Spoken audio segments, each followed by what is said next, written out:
ಎಲ್ಲರಿಗೂ ನಮಸ್ಕಾರ. Welcome back to ಸವಿ ರುಚಿ ರೆಸಿಪಿ. ಇವತ್ತಿನ ಸ್ಪೆಷಲ್ ಡಾಬಾ ಸ್ಟೈಲ್ನಲ್ಲಿ ಮೊಟ್ಟೆ ಮಸಾಲ ಮಾಡೋದನ್ನು ತೋರಿಸ್ತಾ ಇದ್ದೀನಿ. ಈ ಮೊಟ್ಟೆ ಮಸಾಲನ ಮಾಡಿಕೊಂಡ್ರೆ ಒನ್ ಮೋರ್ ಅಂತ ತಿಂತೀರಾ, ಅಷ್ಟು ಸಖತ್ತಾಗಿರುತ್ತೆ. ಬಿಸಿ ಬಿಸಿ ಅನ್ನಕ್ಕಂತೂ ಅದ್ಭುತ ಅಂತಲೇ ಹೇಳ್ಬೋದು. ಚಪಾತಿ, ರೊಟ್ಟಿ, ಪೂರಿಗೂ ಕೂಡ ಬಹಳ ರುಚಿಯಾಗಿರುತ್ತೆ. ಬನ್ನಿ ಈ ಡಾಬಾ ಸ್ಟೈಲ್ ಮೊಟ್ಟೆ ಮಸಾಲನ ಯಾವ ರೀತಿ ಮಾಡೋದು, ಇದಕ್ಕೆ ಏನೇನು ಪದಾರ್ಥಗಳು ಬೇಕು ಅನ್ನೋದನ್ನು ನೋಡ್ಕೊಳ್ಳೋಣ. ಮೊಟ್ಟೆ ಮಸಾಲನ ಮಾಡಲಿಕ್ಕೆ ನಾನಿಲ್ಲಿ 6 ಮೊಟ್ಟೆಗಳನ್ನ ಬೇಯಿಸಿಟ್ಕೊಂಡಿದ್ದೀನಿ. ಈ ರೀತಿ ಸ್ವಲ್ಪ ಮಾರ್ಕ್ ಮಾಡ್ಕೋಬೇಕಾಗತ್ತೆ. ಈ ಥರ ಮಾರ್ಕ್ ಮಾಡ್ಕೊಳ್ಳೋದ್ರಿಂದ ನಿಮಗೆ ಆ ಮೊಟ್ಟೆಗೆ ಮಸಾಲ, ಉಪ್ಪು, ಖಾರ ಎಲ್ಲ ಚೆನ್ನಾಗಿ ಇಟ್ಕೊಳ್ಳುತ್ತೆ. ತಿನ್ನೋದಕ್ಕೆ ಬಹಳ ರುಚಿಯಾಗೂ ಕೂಡ ಇರುತ್ತೆ. ಮೊಟ್ಟೆ ಮಸಾಲ ಮಾಡಿಕೊಂಡಾಗ ಗ್ರೇವಿ ಗಟ್ಟಿಯಾಗಿ ಬರಬೇಕು ಅಂತಂದರೆ ಈ ರೀತಿ ಟೊಮೊಟೊನ ರುಬ್ಬಿ ಸೇರಿಸ್ಕೋಬೇಕಾಗತ್ತೆ. ನೀವು ಕಟ್ ಮಾಡಿ ಸೇರಿಸ್ಕೊಂಡ್ರೆ ಗ್ರೇವಿ ಅಷ್ಟು ಗಟ್ಟಿ ಬರೋದಿಲ್ಲ. ಈ ರೀತಿ ರುಬ್ಬಿ ಸೇರಿಸೋದ್ರಿಂದ ಬಹಳ ಗಟ್ಟಿಯಾಗಿ ರೆಡಿ ಆಗುತ್ತೆ. ಒಂದು ಮಿಕ್ಸಿ ಜಾರ್ಗೆ 2 ಟೊಮೊಟೊ ಹಾಗೆ ಸ್ವಲ್ಪ ಗೋಡಂಬಿ, ರುಬ್ಬೋದಕ್ಕೆ ಎಷ್ಟು ಬೇಕಷ್ಟು ನೀರನ್ನು ಸೇರಿಸಿ ನೈಸಾಗಿ ನಾವು ರುಬ್ಕೋಬೇಕು. ಈ ರೀತಿ ಟೊಮೊಟೊ ಪ್ಯೂರಿನ ರೆಡಿ ಮಾಡ್ಕೊಂಡಾದ ನಂತರ ಮೊಟ್ಟೆ ಮಸಾಲನ ಮಾಡಲಿಕ್ಕೆ ಒಂದು ಫ್ರೈ ಪ್ಯಾನ್ನ ಬಿಸಿ ಆಗಲಿಕ್ಕೆ ಇಟ್ಕೊಂಡು ಇದಕ್ಕೆ ಒಂದು 2 ರಿಂದ 3 ಟೇಬಲ್ ಸ್ಪೂನಷ್ಟು ಎಣ್ಣೆನ ಸೇರಿಸ್ಕೊಳ್ಳೋಣ. ಎಣ್ಣೆ ಚೆನ್ನಾಗಿ ಬಿಸಿ ಆದಮೇಲೆ 2 ಈರುಳ್ಳಿನ ಸಣ್ಣದಾಗಿ ಕಟ್ ಮಾಡಿ ಸೇರಿಸ್ಕೊಳ್ತಾ ಇದ್ದೀನಿ. ಹಾಗೆ ಸ್ವಲ್ಪ ಗೋಡಂಬಿನೂ ಕೂಡ ಸೇರಿಸ್ಕೊಳ್ಳೋಣ. ಒಂದು 2 ಎಸಳಿನಷ್ಟು ಕರಿಬೇವಿನ ಸೊಪ್ಪು, 1 ಟೀ ಸ್ಪೂನಷ್ಟು ಶುಂಠಿ ಮತ್ತು ಬೆಳ್ಳುಳ್ಳಿ ಪೇಸ್ಟು. ಶುಂಠಿ ಬೆಳ್ಳುಳ್ಳಿ ಪೇಸ್ಟಲ್ಲಿರ್ತಕ್ಕಂಥ ಹಸಿ ಸ್ಮೆಲ್ಲೆಲ್ಲ ಕಡಿಮೆ ಆಗಬೇಕು. ಈರುಳ್ಳಿನೂ ಕೂಡ ಸ್ವಲ್ಪ ಎಣ್ಣೆಯಲ್ಲಿ ಫ್ರೈ ಆಗಿ ಈರುಳ್ಳಿ ಹೀರ್ಕೊಂಡಿರ್ತಕ್ಕಂಥ ಎಣ್ಣೆನೆಲ್ಲ ಬಿಡಬೇಕು. ಅಲ್ಲಿವರೆಗೂ ಒಂದು ಅರ್ಧದಿಂದ 1 ನಿಮಿಷ ಚೆನ್ನಾಗಿ ಫ್ರೈ ಮಾಡ್ಕೊಳ್ಳೋಣ.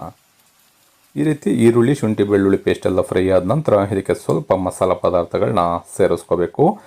ಒಂದು 1/4 ಟೀ ಸ್ಪೂನಷ್ಟು ಅರಿಶಿಣದ ಪುಡಿ, ಅರ್ಧ ಟೀ ಸ್ಪೂನಷ್ಟು ಗರಂ ಮಸಾಲ, 1/4 ಟೀ ಸ್ಪೂನಷ್ಟು ಜೀರಿಗೆ ಪುಡಿ, 1 ಟೀ ಸ್ಪೂನ್ ಧನಿಯಾ ಪುಡಿ, 1 ಟೀ ಸ್ಪೂನ್ ಅಚ್ಕಾರದ ಪುಡಿ, ಮೆಣಸಿಕಾಯಿ ಪುಡಿನ ಸೇರಿಸ್ಕೊಂಡಿದ್ದೀನಿ. ಸ್ವಲ್ಪ ಎಣ್ಣೆನಲ್ಲೇ ಫ್ರೈ ಮಾಡ್ಕೊಳ್ಳೋಣ. ಈ ರೀತಿ ಫ್ರೈ ಮಾಡ್ಕೊಂಡಾದ ನಂತರ ನಾವು ರುಬ್ಬಿಟ್ಕೊಂಡಿರ್ತಕ್ಕಂಥ ಟೊಮೊಟೊ ಪ್ಯೂರಿನ ಇದಕ್ಕೆ ಸೇರಿಸ್ಕೋಬೇಕು. ಈ ಟೊಮೊಟೊ ಪ್ಯೂರಿ ಜೊತೆಗೇ ಒಂದು 2 ರಿಂದ 3 ಟೇಬಲ್ ಸ್ಪೂನಷ್ಟು ಮೊಸರನ್ನ ಸೇರಿಸ್ಕೊಳ್ಳಿ. ಮೊಸರನ್ನ ಸೇರಿಸೋದ್ರಿಂದ ಗ್ರೇವಿ ಕಲ್ಲರು ಚೆನ್ನಾಗಿ ಬರುತ್ತೆ, ರುಚಿನೂ ಕೂಡ ತುಂಬ ಸಖತ್ತಾಗಿರುತ್ತೆ.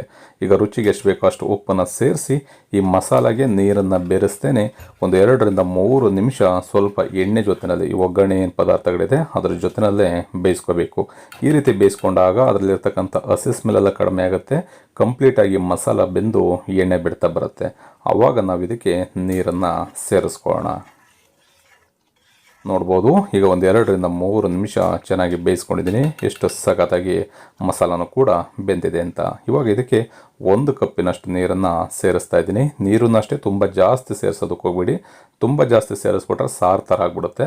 ನಿಮಗೆ ಗ್ರೇವಿ ಥರ ಅಂದರೆ ಮಸಾಲನ ಮಾಡ್ಕೊಳ್ತಾ ಇರೋದ್ರಿಂದ ಸ್ವಲ್ಪ ಗಟ್ಟಿಯಾಗಿದ್ರೇ ರುಚಿಯಾಗಿರುತ್ತೆ. ಹಾಗಾಗಿ 1 ಕಪ್ಪಿನಷ್ಟು ನೀರನ್ನು ಸೇರಿಸಿ ಈ ಗ್ರೇವಿ ಗಟ್ಟಿ ಬರಬೇಕು.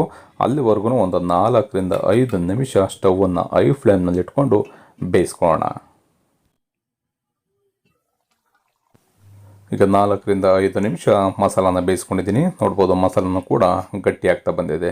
ಇವಾಗ ನಾವು ಇದಕ್ಕೆ ಬೇಯಿಸಿ ಇಟ್ಕೊಂಡಿರ್ತಕ್ಕಂಥ ಮೊಟ್ಟೆನ ಸೇರಿಸಿ ಮತ್ತೆ ಒಂದು 4 ರಿಂದ 5 ನಿಮಿಷ ಬೇಯಿಸ್ಕೊಂಡ್ರೆ ಬಹಳ ರುಚಿಯಾಗಿರ್ತಕ್ಕಂಥ ಡಾಬಾ ಸ್ಟೈಲ್ ಮೊಟ್ಟೆ ಮಸಾಲ ರೆಡಿ ಆಗುತ್ತೆ.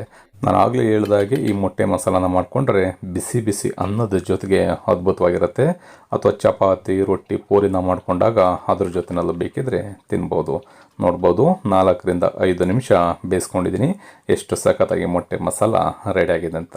ಕೊನೆಯಲ್ಲಿ ಇದಕ್ಕೆ ಸ್ವಲ್ಪ ಕೊತ್ತಂಬರಿ ಸೊಪ್ಪನ್ನು ಮೇಲ್ಗಡೆ ಸೇರಿಸ್ಕೊಂಡು ಮಿಕ್ಸ್ ಮಾಡಿಕೊಂಡ್ರೆ ತಿನ್ನೋದಕ್ಕೆ ಮೊಟ್ಟೆ ಮಸಾಲ ರೆಡಿ ಆಗುತ್ತೆ. ನೋಡಿದ್ರಲ್ಲ, ತುಂಬ ಸುಲಭವಾಗಿ ಡಾಬಾ ಸ್ಟೈಲ್ನಲ್ಲಿ ಮೊಟ್ಟೆ ಮಸಾಲಾನ ಯಾವ ರೀತಿ ಮಾಡೋದು ಅಂತ ತೋರಿಸಿದ್ದೀನಿ. ಈ ರೆಸಿಪಿ ನಿಮಗೆ ಇಷ್ಟ ಆಯಿತು ಅಂತ ಅಂದ್ಕೊಳ್ತೀನಿ. ಇಷ್ಟ ಆಗಿದರೆ ಆದಷ್ಟು ಜನಕ್ಕೆ ಶೇರ್ ಮಾಡಿ. ಇನ್ನೂ ನಮ್ಮ ಚಾನಲ್ನ ಸಬ್ಸ್ಕ್ರೈಬ್ ಮಾಡ್ಕೊಂಡಿಲ್ಲ ಅಂತಂದರೆ ಸಬ್ಸ್ಕ್ರೈಬ್ ಮಾಡ್ಕೊಳ್ಳಿ. ಫೇಸ್ಬುಕ್ಕಲ್ಲಿ ನೋಡ್ತಾ ಇರ್ತಕ್ಕಂಥವ್ರು ನಮ್ಮ ಸವಿ ರುಚಿ ರೆಸಿಪಿ ಫೇಸ್ಬುಕ್ ಪೇಜ್ ಇದೆ, ಅದನ್ನು ಕೂಡ ಫಾಲೋ ಮಾಡಿ. ಮರಿದೇನೆ ನೀವು ಕೂಡ ಒಂದು ಸಲ ಈ ರೆಸಿಪಿನ ಮನೆಯಲ್ಲಿ ಟ್ರೈ ಮಾಡಿ ಹೇಗಿತ್ತು ಅಂತ ಕಮೆಂಟ್ ಮಾಡಿ ತಿಳಿಸಿ. Thank you.